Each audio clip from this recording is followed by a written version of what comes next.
Bonjour à toutes et à tous et bienvenue à cette interview consacrée à la stratégie mandarin. J'ai le plaisir d'accueillir aujourd'hui Lan Wang Simon qui sera présente pour répondre à nos questions. Bonjour à tous.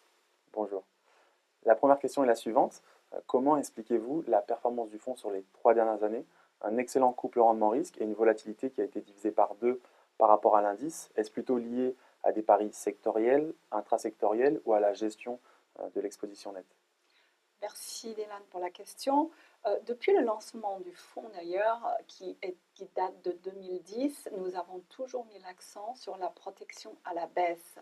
En fait, c'était un petit peu l'objectif du fonds de baisser la volatilité de la Chine de manière générale et puis offrir une performance qui est similaire à l'indice.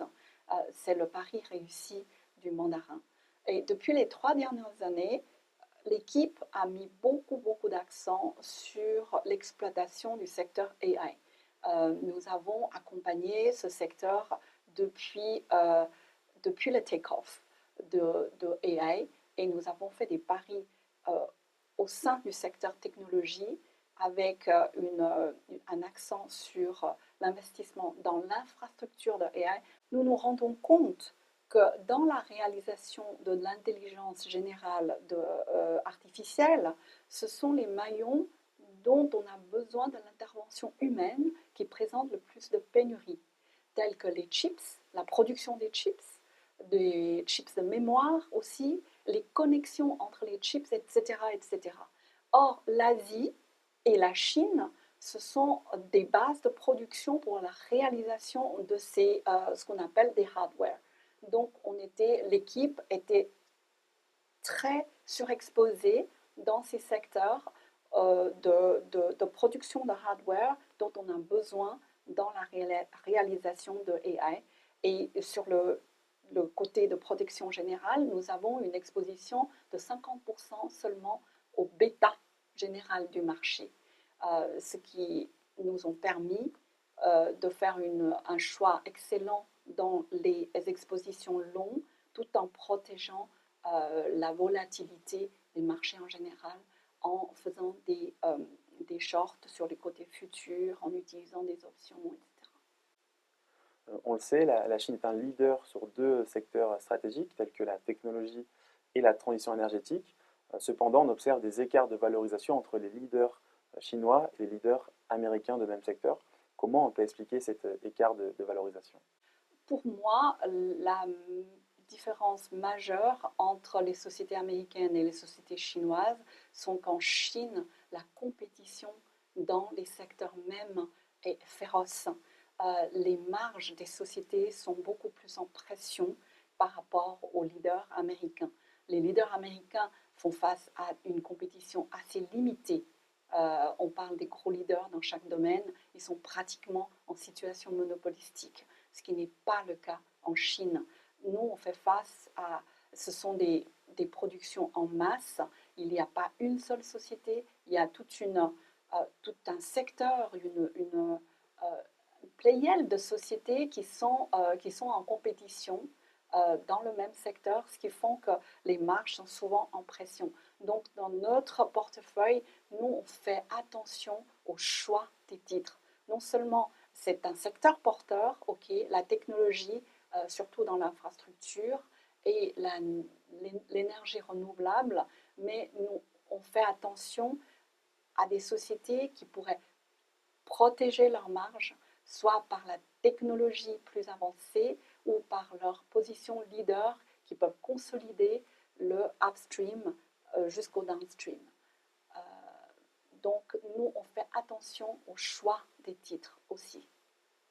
Qu'en est-il aujourd'hui de la crise immobilière chinoise et quels sont les impacts sur le fonds? Effectivement, c'est une question où beaucoup de gens nous posent. Il a une conséquence majeure sur la macro chinoise. Le secteur immobilier a fait son top en 2021. À l'époque, le secteur immobilier pèse directement ou indirectement jusqu'à 25% du PIB. Aujourd'hui, ce chiffre est baissé à moins de 10%. Donc, nous avons vu récemment des signes assez encourageants que le secteur est en train de se stabiliser. Par exemple, le nombre de transactions sur le marché secondaire, le nombre de ventes de marché secondaire, c'est en baisse. Donc l'offre est en baisse et les gens commencent à faire des transactions. Ce sont des signes qui sont très encourageants. Nous avons très peu d'exposition en titres dans ce secteur-là, mais il est très important pour nous, pour la lecture de la macro chinoise. On observe une faiblesse persistante de la demande intérieure chinoise. En témoignent les chiffres des ventes au détail qui ont fortement déçu en avril. Quel est votre sentiment sur cette situation? Vous avez tout à fait raison. La consommation intérieure n'a jamais vraiment repris depuis la fin des Covid. Nous avons eu des espoirs. Il y a eu un spike après l'ouverture en fin 2022, mais l'étincelle est très vite tombée à cause de la stagnation de la croissance des revenus disponibles des Chinois. Dans la faiblesse générale de la consommation, nous constatons aussi un changement structurel. D'un côté, on voit une stagnation de la consommation des biens de luxe. Ce sont des objets symboliques, de trophées qui montrent le statut social de quelqu'un. Mais de l'autre côté, les jeunes vont beaucoup plus volontiers au concert, au show ou au voyage. Ce sont des expérimentations.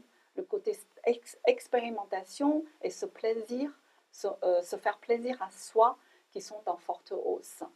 Et dans le portefeuille, il est vrai que la représentation de la consommation, si elle est faible en exposition nette, on a une relativement grande exposition grosse dans ce secteur-là. D'un côté, nous avons des longs dans les secteurs expérimentaux, et de l'autre côté, nous avons choisi des secteurs qui sont de hard goods, ce qu'on appelle, dont la vente est stagne. Pour finir, quel est votre sentiment sur les relations sino-américaines et quelles sont vos perspectives pour la suite de l'année? Oui. Les relations entre les États-Unis et la Chine seront celles de collaboration, de concurrence et de conflit de temps à autre. Nous ne faisons pas d'illusion que ce sera un long fleuve tranquille. Et la Chine et les États-Unis ont des goulots d'étranglement. Par exemple, les États-Unis dépendent de la Chine pour les terres rares, qui sont en train de s'efforcer de compléter. Et la Chine, en même temps, ont besoin de chips plus avancés pour avancer dans la technologie de AI, ainsi que les équipements aussi, par exemple les EUV de ASML, etc.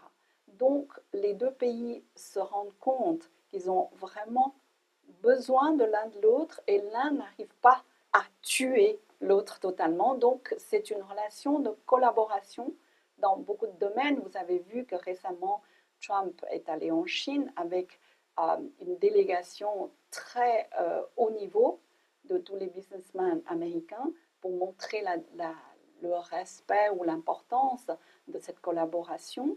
Et en même temps, il y aura toujours cette notion d'être indépendant l'un de l'autre. Nous allons observer l'évolution de cette tendance de très près, dans le fond aussi.